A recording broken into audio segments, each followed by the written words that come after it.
জয় হিন্দ, জয় Bharat. Dear viewers, welcome to Bangla defence academy. Bangla defence academy চ্যানেলে তোমাদের প্রত্যেককে আবারও স্বাগতম। আবারও নতুন একটি সিরিজ নিয়ে তোমাদের সামনে উপস্থিত হয়েছি। দেখো আজকের সিরিজটি কি, আজকে আমাদের 4 নম্বর সিরিজটি কি হচ্ছে, জিকে এবং জিএস থেকে আমাদের previous year set SSC GD previous year set, যেটা 2025 কে আমরা ফোকাস করে কিন্তু চলছি। দেখো এই সিরিজের মূল লক্ষ্য কি, এই সিরিজের মূল লক্ষ্য হলো আমরা যাতে প্রিভিয়াস ইয়ার সেটগুলো যে কিরকম পরীক্ষা এসেছে, আপকামিং এক্সামে কিরকম আসতে পারে, তার জন্য আমরা এই প্রিভিয়াস ইয়ার সেটটি কিন্তু হিস্ট্রি এবং জিওগ্রাফি থেকে কিন্তু নিয়ে এসেছি। এটা কি প্রিভিয়াস ইয়ার সেট, কিসের? SSC GD. কারণ আমাদের বাংলা ডিফেন্স একাডেমি এসএসসি যে জিডি রয়েছে সেটাকে ফোকাস করে কিন্তু ক্লাস চলছে। আর তোমরা যাতে এই সামনে জানুয়ারি মাসে যাদের পরীক্ষা শুরু বা সামনে যে 2025 কে আমরা টার্গেট রেখে যে এসএসসি জিডি চলছে, সেটা যাতে তোমাদের লক্ষ্যটা পূরণ হয়, মানে সকলেই তোমরা তোমাদের লক্ষ্যে পূরণ হতে পারো, তার জন্য আমরা কিন্তু দিন রাত খেটে চলেছি।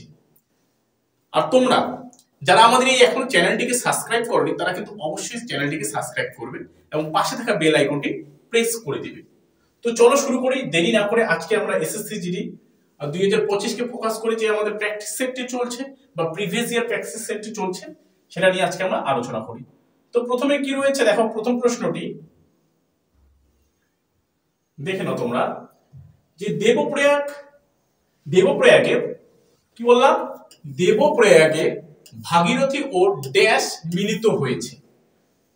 এটি দেখো এসএসসি জিডি কনস্টেবলস 1-2-2023 সালের সেকেন্ড শিফটে আসা প্রশ্ন।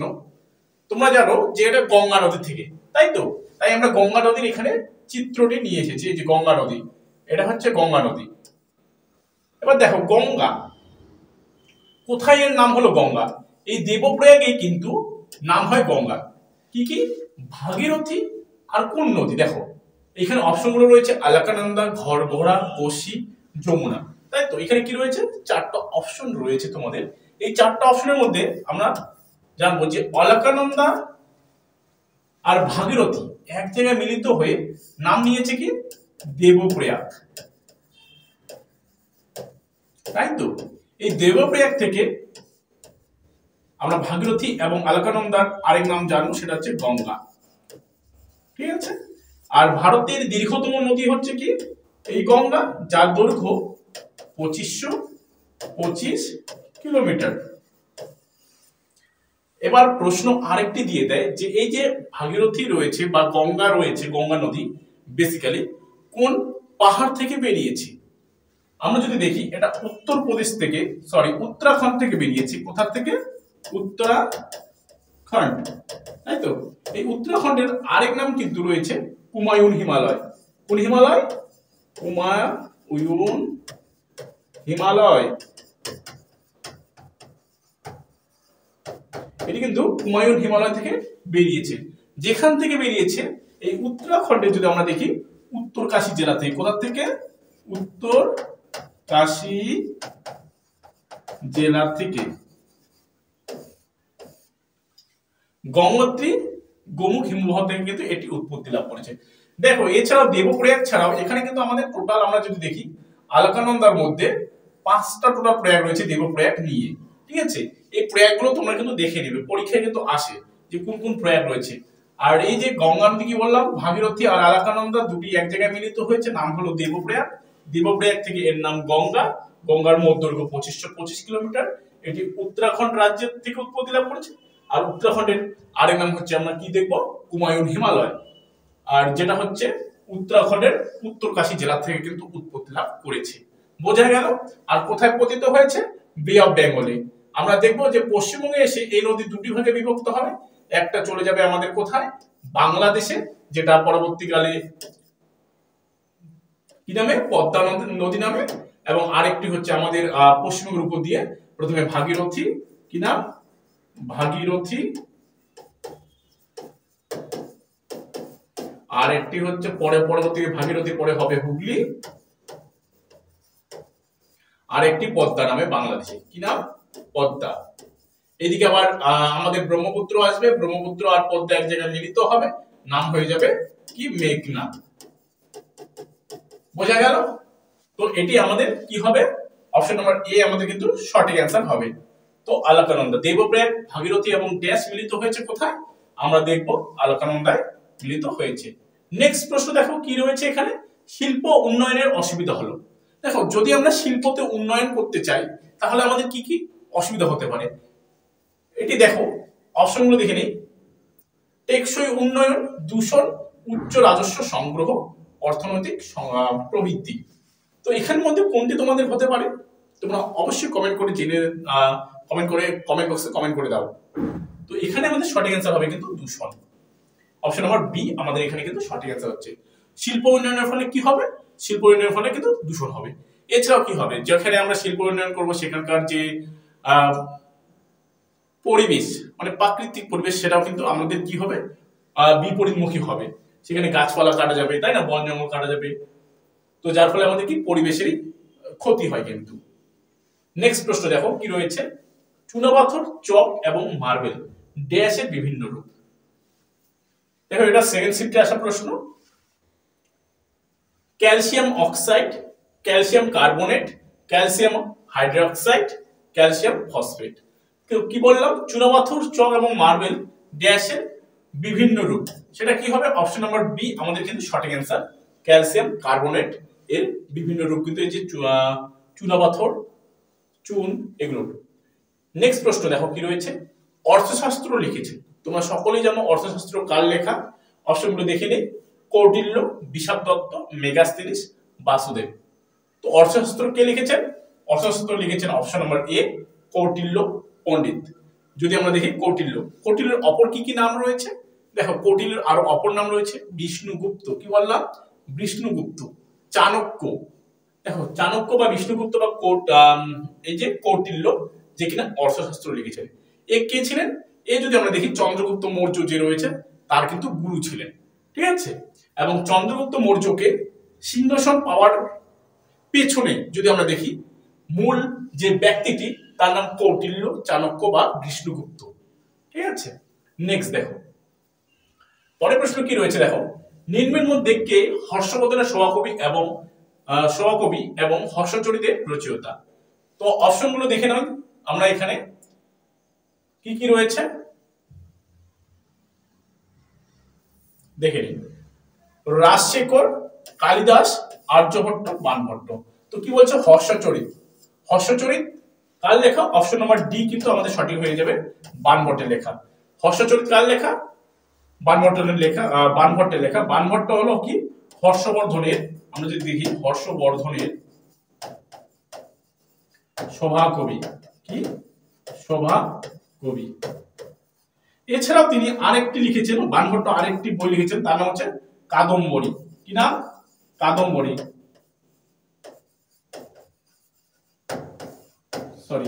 কাদম্বরী, ঠিক আছে। এছাড়া দেখো যদি আমরা হর্ষবর্ধনের লেখা বই দেখি, হর্ষবর্ধন অ্যাকচুয়ালি 3টি নাটক লিখেছেন। হর্ষবর্ধন কি করেছেন? 3টি নাটক লিখেছেন।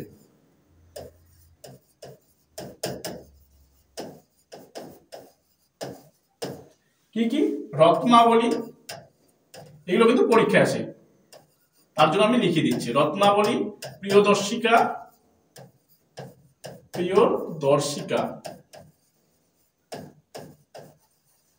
আর হচ্ছে কি নাগানন্দ। বোঝা গেল? রত্নাবলী, প্রিয়দর্শিকা, নাগানন্দ হচ্ছে কি হর্ষবর্ধনের লেখা কিন্তু 3টি নাটক, এগুলো কিন্তু পরীক্ষায় তোমাদের দেয়। আর আর্যভট্ট আমাদের কি গুপ্ত যুগের একজন আমরা বলতে পারি হচ্ছে অ্যাস্ট্রোনমি, মানে হচ্ছে আমাদের জ্যোতির্বিদ্যা, ঠিক আছে, যে কিনা হচ্ছে বিভিন্ন গ্রহ উপগ্রহ সম্পর্কে আমাদের বিভিন্ন কিছু বলে। আর কালিদাসও কিন্তু আমাদের গুপ্ত যুগের একজন বিখ্যাত কবি। নেক্সট প্রশ্ন দেখো কি রয়েছে, উত্তর পূর্ব বায়ু কোথা থেকে উৎপন্ন হয়? উত্তর পূর্ব বায়ু কোথা থেকে উৎপন্ন হয়? অপশনগুলো দেখি। দক্ষিণ গোলার্ধের ক্রান্তীয় উচ্চচাপ অঞ্চল থেকে, উত্তর গোলার্ধের উপক্রান্তীয় উচ্চচাপ অঞ্চল থেকে, উত্তর গোলার্ধের ক্রান্তীয় নিম্নচাপ অঞ্চল থেকে, আর দক্ষিণ গোলার্ধের উপক্রান্তীয় উচ্চচাপ অঞ্চল থেকে। তো আমরা কি দেখছি এখানে, প্রশ্নটা কি রয়েছে, উত্তর পূর্ব বায়ু কোথা থেকে উৎপত্তি লাভ করে? অপশন নাম্বার বি আমাদের এখানে সঠিক অ্যান্সার হচ্ছে উত্তর গোলার্ধের উপক্রান্তীয় উচ্চচাপ বলয় থেকে কিন্তু আমরা কি দেখছি উত্তর পূর্ব বায়ু উৎপন্ন হয়। নেক্সট প্রশ্ন দেখো, ভারতের সবুজ বিপ্লবের নেতৃত্বে ছিলেন কে ছিলেন? ভারতের সবুজ বিপ্লবের নেতৃত্বে Norman Borlaug, M S Swaminathan, Jawaharlal Nehru, Mahatma Gandhi. তো ভারতের সবুজ বিপ্লবের জনককে? অপশন নম্বর বি আমাদের কিন্তু সঠিক answer, M S Swaminathan. Next দেখো, আর বললে কিন্তু পৃথিবীর, তাই না, বা মেক্সিকোর আমরা বলতে পারি, নিচের কোনটি ভারতের উড়ন্ত শিখ নামে কিন্তু পরিচিত? নিচের কোন ব্যক্তি এখানে উড়ন্ত শিখ নামে কিন্তু পরিচিত? তো অপশনগুলো দেখে নিই, মহিন্দর সিং, অজিত পাল সিং, যোগিন্দর সিং আর মিলখা সিং। তো নিচের কোনটি ভারতের উড়ন্ত শিখ নামে পরিচিত? অপশন নম্বর ডি আমাদের কিন্তু এখানে সঠিক অ্যান্সার হচ্ছে মিলখা সিং। নেক্সট প্রশ্ন দেখো কি রয়েছে, 1866 সালে নিম্নলিখিতদের মধ্যে কে লন্ডনে ইস্ট ইন্ডিয়া অ্যাসোসিয়েশন প্রতিষ্ঠা করেন? নিচের মধ্যে কে ইস্ট ইন্ডিয়া অ্যাসোসিয়েশন প্রতিষ্ঠা করেন 1866 সালে? অপশনগুলো দেখে নিই, রাজা রামমোহন রয়, দাদাভাই নৌরোজি, সত্যেন্দ্রনাথ ঠাকুর, সৈয়দ আহমেদ খান। তো অপশন নম্বর বি কিন্তু এখানেও সঠিক অ্যান্সার হচ্ছে দাদাভাই নৌরোজি, যাকে আমরা কি বলতে পারি, গ্র্যান্ড ওল্ড ম্যান, মানে বৃদ্ধ মানুষ, ভারতের বৃদ্ধ মানুষ। এই দাদাভাই নৌরোজি কিন্তু প্রথমে আমাদের মাথা পিছু আয়ের কথা কিন্তু বলেছিলেন এবং সমীক্ষা কিন্তু তিনি করেছিলেন, তাই না? আর তিনি যে একটি থিওরি দিয়েছিলেন তাকে বলা হয় সম্পদের বহির্গমন, ভারতের সম্পদ বিদেশে চলে যাওয়াকে বলা হয় সম্পদের বহির্গমন, যেটা আমরা দেখেছি যে ইংরেজ সরকার যেটা করেছিল, ভারতের সম্পদ শুধু লুট করে নিয়ে গিয়েছিল, তাই না? নেক্সট প্রশ্ন দেখো কি রয়েছে, কোন নদীর তীরে হর্ষবর্ধন এবং দ্বিতীয় পুলকেশীর মধ্যে যুদ্ধ হয়েছিল? দেখো হর্ষবর্ধন যদি দেখি আমরা থানেশ্বর কিংবা আমরা যদি দেখি কনৌজের রাজা ছিলেন। প্রথমে তিনি ছিলেন থানেশ্বর রাজা, পরবর্তী তিনি কনৌজে এসেছিলেন এবং কনৌজ থেকে সমগ্র রাজত্ব করেছিলেন। যদি আমরা দেখি অ্যাকচুয়ালি তিনি থানেশ্বরের পুষ্যবতী বংশের রাজা ছিলেন, তাই না? তো পুষ্যবতী বংশের রাজা ছিলেন এবং দ্বিতীয় পুলকেশী ছিলেন চালুক্য বংশের শ্রেষ্ঠ একজন রাজা, তিনি দাক্ষিণাত্যের রাজা ছিলেন, দক্ষিণ ভারতের রাজা ছিলেন, ঠিক আছে? তো তার মধ্যে 620 খ্রিস্টাব্দে, কত খ্রিস্টাব্দে? 620 খ্রিস্টাব্দে যুদ্ধ হয়েছিল, যেটা কোন নদীর তীরে যুদ্ধ হয়েছিল? অপশনগুলো দেখে নিই, নর্মদা, কৃষ্ণা, গোদাবরী এবং গঙ্গা। তো আমাদের এখানে সঠিক কিন্তু অ্যান্সার হয়ে যাবে অপশন নাম্বার এ, নর্মদা নদীর তীরে কিন্তু আমাদের দেখবো এই যুদ্ধটা হয়েছিল। কোন নদীর তীরে? নর্মদা নদীর তীরে, যেটা হয়েছিল আমাদের কি 620 খ্রিস্টাব্দে। কত খ্রিস্টাব্দে? 620 খ্রিস্টাব্দে। বোঝা গেল? তো এই যুদ্ধে আমরা যদি দেখি, এই যুদ্ধে জয়ী হয়েছিলেন কে? দ্বিতীয় পুলকেশী কিন্তু এই যুদ্ধে জয়ী হয়েছিলেন। আর আমরা যদি দেখি হর্ষবর্ধন এই যুদ্ধে পরাজিত হয়েছিলেন। এবার দেখো, এই নর্মদা নদী হচ্ছে আমাদের কি পশ্চিম বাহিনী নদী। কি বাহিনী নদী? পশ্চিম বাহিনী। পশ্চিম বাহিনী কিন্তু নদী, আর পশ্চিম বাহিনীদের মধ্যে এই নদী কিন্তু দীর্ঘতম। বোঝা গেল? পশ্চিম বাহিনীর মধ্যে এই নদী কিন্তু দীর্ঘতম। এই নর্মদা নদীর থেকে কিন্তু আমাদের কি আছে, আর নর্মদা নদীর মধ্যে একটি আমাদের পরবর্তীকালে দেখবো আমরা এখানকার মধ্যেই কি হবে, নর্মদা নদীকে কেন্দ্র করে একটা আন্দোলন হবে, ঠিক আছে, যেটা হচ্ছে নর্মদা বাঁচাও আন্দোলন। বোঝা গেল? এবার কৃষ্ণা নদী হচ্ছে আমাদের পূর্ব বাহিনী নদী। গোদাবরী দক্ষিণ যদি ভারতে দেখি বা উপদ্বীপের মধ্যে সব থেকে দীর্ঘতম একটি নদী। বোঝা গেল? ইতিহাস থেকে আমরা ভূগোলে চলে আসছি। আর গঙ্গা হচ্ছে ভারতের দীর্ঘতম নদী, এটি হচ্ছে দক্ষিণ ভারতের দীর্ঘতম নদী, যার দৈর্ঘ্য 1465 কিলোমিটার, আর গঙ্গা 2525 কিলোমিটার। চলো নেক্সট দেখা যাক কি রয়েছে। ভূমিকম্পের মাত্রা মাপার জন্য কি ব্যবহার করা হয়? ভূমিকম্পের মাত্রা, ভূমিকম্পের আমরা যদি দেখি তিনটি স্তর রয়েছে, প্রাথমিক স্তর, দ্বিতীয় স্তর এবং তৃতীয় স্তর। যদি আমরা দেখি মানে পি তরঙ্গ, এল তরঙ্গ, এস তরঙ্গ, তিনটি তরঙ্গ রয়েছে ভূমিকম্পের মধ্যে। এবার দেখো ভূমিকম্পের মাত্রা পরিমাপ করার জন্য কি ব্যবহার করা হয়? অ্যানিমোমিটার, চাপ সেন্সর, গ্র্যাভিমিটার, রিক্টার স্কেল। তো অপশন নাম্বার এখানে ডি। তোমরা সকলে জানো রিক্টার স্কেল, চার্লস রিক্টার যে স্কেলটি নির্ধারণ করেছিল বা যন্ত্রটি আবিষ্কার করেছিল তাকে তার নাম অনুসারে রিক্টার স্কেল কিন্তু রাখা হয়। ঠিক আছে, এটি ভূমিকম্প মাপার যন্ত্র। নেক্সট প্রশ্ন কি রয়েছে দেখো, নিচের কোন মৌর্য রাজার দ্বারা ধর্মের ধারণা জনপ্রিয় হয়েছিল? নিচের কোন মৌর্য রাজার দ্বারা ধর্মের ধারণা জনপ্রিয় হয়েছিল? তো অপশনগুলো দেখে নিই। অশোক, বিন্দুসার, কি রয়েছে তারপর দশরথ, চন্দ্রগুপ্ত মৌর্য। তো আমাদের এখানে সঠিক answer option number A, Ashok. কারণ অশোক বৌদ্ধ ধর্ম কি করেছিল প্রচার করার জন্য তার নিজ পুত্রকে কোথায়, নিজ পুত্র এবং কন্যাকে, নিজ পুত্র এবং কন্যাকে কি বললাম সিংহলে প্রেরণ করেছিল এবং তার রাজকীয় কর্মচারীদের সে বিভিন্ন দেশের মধ্যে বৌদ্ধ ধর্ম প্রচারের জন্য কিন্তু পাঠিয়েছিল। এছাড়াও যদি আমরা দেখি সম্রাট অশোক কি দেখবো 260 খ্রিস্টপূর্বাব্দে কি বলবো 260-61 মধ্যে কলিঙ্গ যুদ্ধ কিন্তু হয়েছিল সম্রাট অশোক এবং কলিঙ্গ রাজা পদ্মনাভনের মধ্যে হয়েছিল। কলিঙ্গ দেশের রাজা যে রয়েছে পদ্মনাভন তার মধ্যে হয়েছিল এবং এই যুদ্ধে দেখবো আমরা 1 লক্ষ সৈন্য মারা যায় এবং 2 লক্ষ সৈন্য আহত হয়। ঠিক আছে, এই যুদ্ধের পরবর্তীকালেই 260 খ্রিস্টপূর্বাব্দে কলিঙ্গ যুদ্ধের পর 1 বছর পর তিনি উপগুপ্তের কাছে এই বৌদ্ধ ধর্মে দীক্ষিত হন এবং তারপরে তিনি এই যে ধর্ম প্রচার শুরু করেছিলেন। বিন্দুসার, দেখো বিন্দুসার হচ্ছে অশোকের বাবা, যে কিনা হচ্ছে একটি উপাধি নিয়েছিল, যে উপাধিটা তোমাদের পরীক্ষায় কিন্তু আসে, কি শত্রু হননকারী উপাধি তিনি নিয়েছিলেন। দশরথ হচ্ছে আমরা যদি দেখি বৈদিক যুগের একজন রাজা, আর চন্দ্রগুপ্ত মৌর্য হচ্ছে বিন্দুসারের বাবা। নেক্সট দেখো পরের প্রশ্ন কি রয়েছে, পশ্চিমের নাতিশীতোষ্ণ ঘূর্ণিঝড়ের কারণে শীতের মাসগুলিতে ড্যাশের পরিস্থিতিতে রবি ফসলের সাফল্যের সহায়তা করে? তো অপশনগুলো দেখে নিই। হিম, বৃষ্টিপাত, কুয়াশা, বাতাস। তো কি বলছে আরেকবার প্রশ্নটা পড়ে নেই। পশ্চিমের নাতিশীতোষ্ণ ঘূর্ণিঝড়ের কারণে শীতের মাসগুলিতে ড্যাশের উপস্থিতিতে রবি ফসলের সাফল্যের সহায়তা করে। অপশন নাম্বার বি এখানে কিন্তু সঠিক অ্যান্সার, বৃষ্টিপাত হবে। ঠিক আছে, নেক্সট দেখো কি রয়েছে, পাহাড়ের পাদদেশে অবস্থিত শুষ্ক মরুভূমির একটি এলাকাকে কি বলে? পাহাড়ের পাদদেশে অবস্থিত শুষ্ক মরুভূমির একটি অংশকে বা এলাকাকে কি বলে? অপশনগুলো দেখে নিই। বৃষ্টিচ্ছায় অঞ্চল, ওয়ার্ড সাইট, লিওয়ার্ড সাইট, পাহাড়ি এলাকা। তো অপশন নাম্বার এ আমাদের এখানে সঠিক অ্যান্সার, বৃষ্টিচ্ছায় অঞ্চল। দেখো বৃষ্টিচ্ছায় অঞ্চল আমরা যদি দেখি ভারতের দুটি জায়গায় বৃষ্টিচ্ছায় অঞ্চল গড়ে উঠেছে।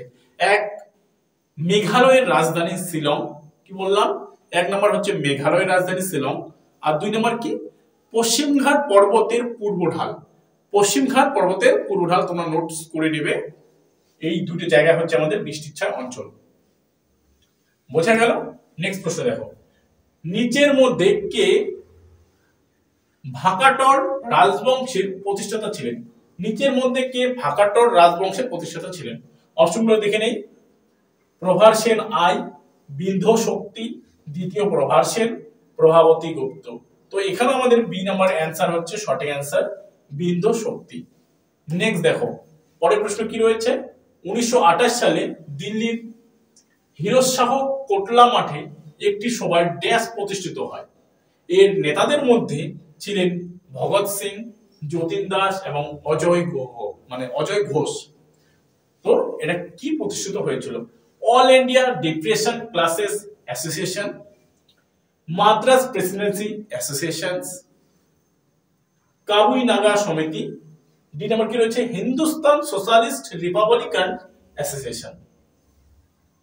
তো এখানে আমাদের সঠিক অ্যান্সার হয়েছে option number D, Hindustan socialist Republican association, যেটা হচ্ছে 1928 সালে দিল্লির হিরোজ শাহ কোটলা মাঠে একটি সভায় কিন্তু প্রতিষ্ঠিত হয়েছিল।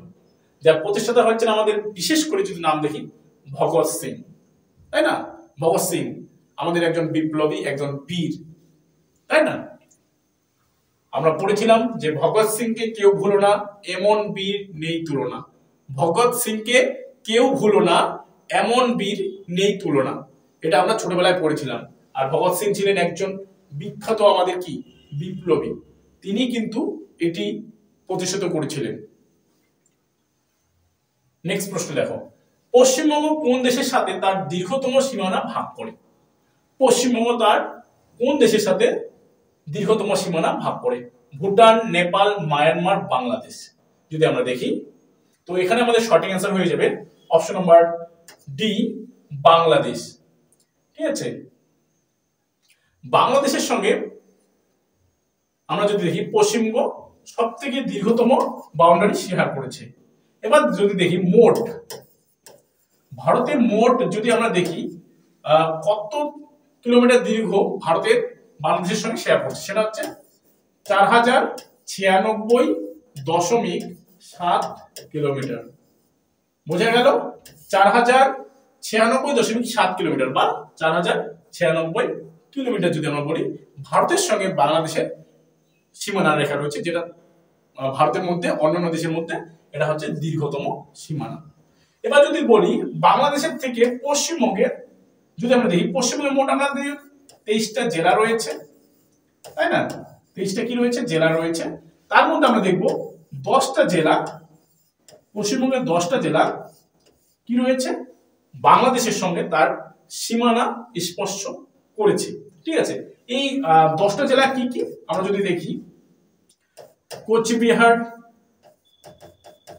কি রয়েছে? কোচবিহার, জলপাইগুড়ি, দার্জিলিং,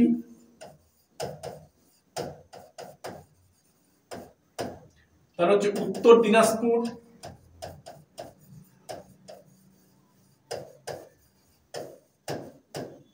দক্ষিণ দিনাজপুর,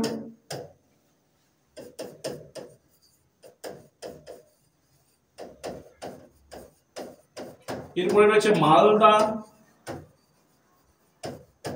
মুর্শিদাবাদ,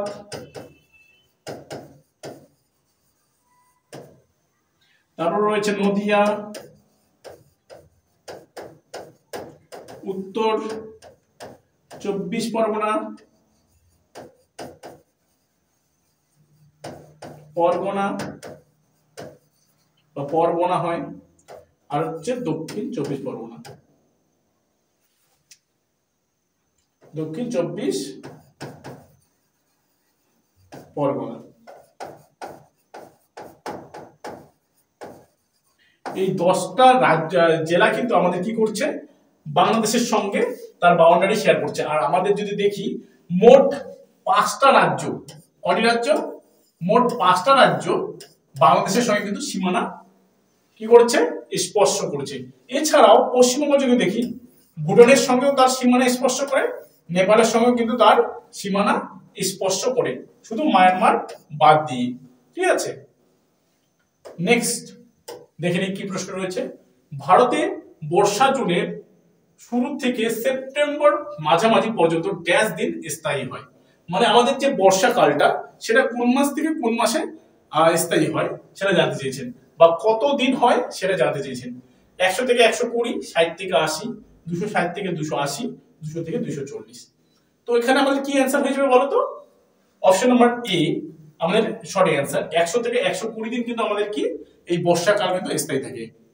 ঠিক আছে, 3 থেকে 4 মাস, মানে 120 মানে কি 4 মাস, 4 মাস কিন্তু আমাদের কি হয়? বর্ষাকাল স্থায়ী থাকে। নেক্সট প্রশ্ন দেখো কি রয়েছে। চোল শিলালিপি অনুসারে বিদ্যালয়ে রক্ষণাবেক্ষণের জমিকে কি বলা হয়?